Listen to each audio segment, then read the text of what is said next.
Ular-ular datang ke perkampungan warga, jangan salahkan ularnya. Kampungnya hilang, lalu nyebelang ke kampung dia.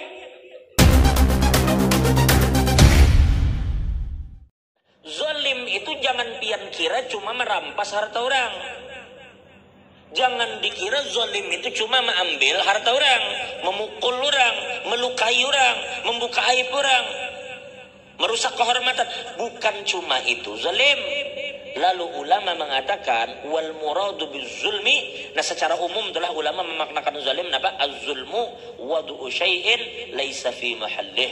Meletakkan sesuatu tidak pada tempat yang seharusnya diletakkan, itu zalim. Kenapa? Karena ketika kita letakkan sesuatu tidak pada tempatnya, maka dampak itu mesti kemana-mana. Mesti kemana-mana. Lalu kita membuat kezaliman yang dampaknya dirasakan orang banyak. Contoh. Ini contoh aja Bang.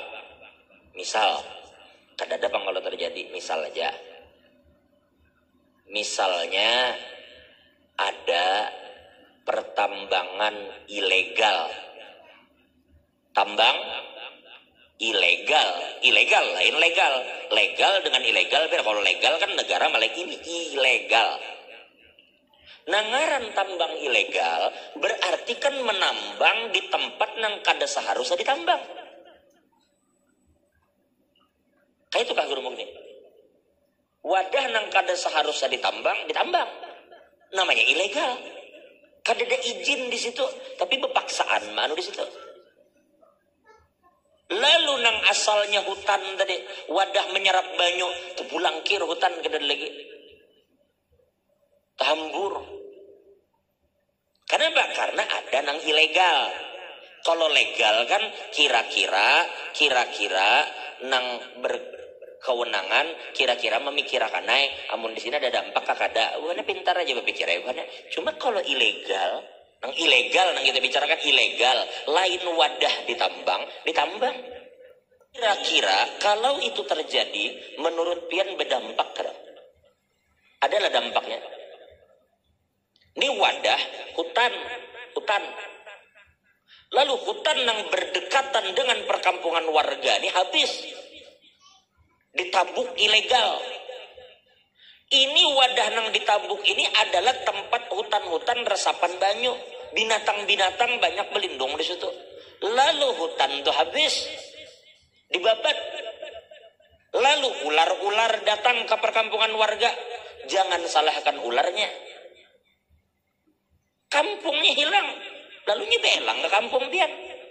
Jangan salahkan ular. Nangka itu juga banyu hujan itu turun ke hutan, lalu hutan tuh menyerap pohon-pohon tuh nyerap banyu, pohonnya ditabangi, wadahnya gundul. Jangan salahkan banyu kalau beelang ke wadah biar. Ini banyu tuh macam-macam, bisa beelang singgah, bisa nang lalu aja bisa juga lewat, tapi deras tahambur rumah orang. Kenapa itu terjadi ya?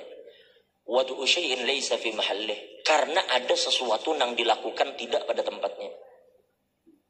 Nah, sekarang introspeksi kita. Oh, berarti ada sesuatu yang salah. Benahi itu. Logikanya, nih kita nang bungul nih lah berpikir, kita nang bungul apa nggak ya berpikir. Tambang ilegal tuh nah, kok bisa kada ketahuan tuh kayak apa geram kisahnya? Ulur tuh memikirkan lah, lamun maling tipi mencuntan malam kada ketahuan masih masuk akal lah. Rumah kosong datanginya, atau maling HP orang guringan di mana di pengungsian atau di masjid di mana orang guring diambilnya HP orang kada. Oke, barang halus kawan nyembunyikan. Ini tambang ilegal, lubangnya ganal, gawiannya ganal, kok kada ketahuan tuh kayak apa kisahnya? Imbah tuh menabuk tanah tuh kan kada pakai tenaga dalam. Tanah tuh kan menabuknya tuh kada pakai tenaga dalam, pakai alat berat. Berarti ada mobilitas alat berat keluar masuk dari situ. Kok bisa kada ketahuan tuh kenapa?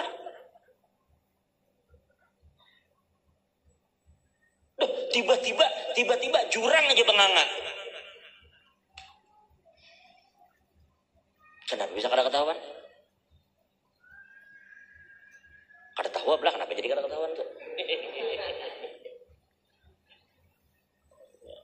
Kada tahu pangitan.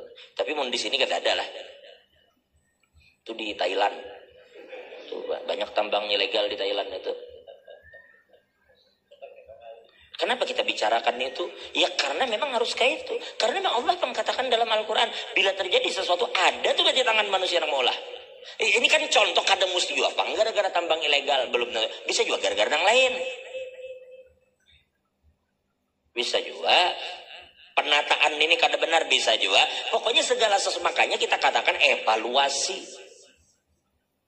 Nang masyarakatnya suruh sabar, ridho. Cuma kada kawan nyuruh orang ridho sabar, lamun seorang kada mengevaluasi.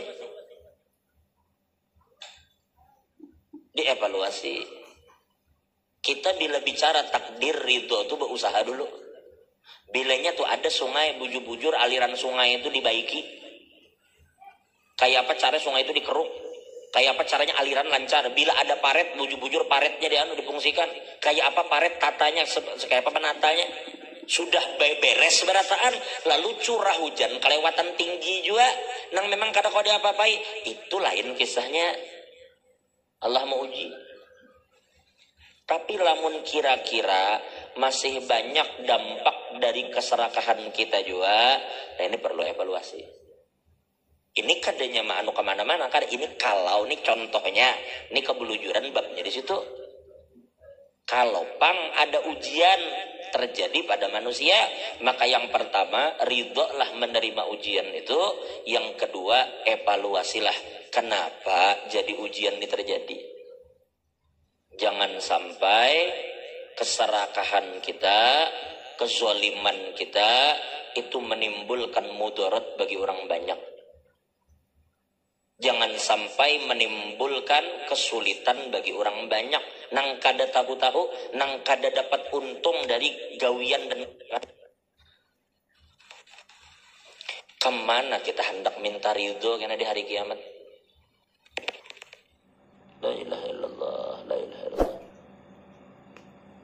Mudahan Allah mengampuni kita dosa kita. Mudahan Allah tutup segala aib dan kekurangan kita. Wallahu a'lam bishawab.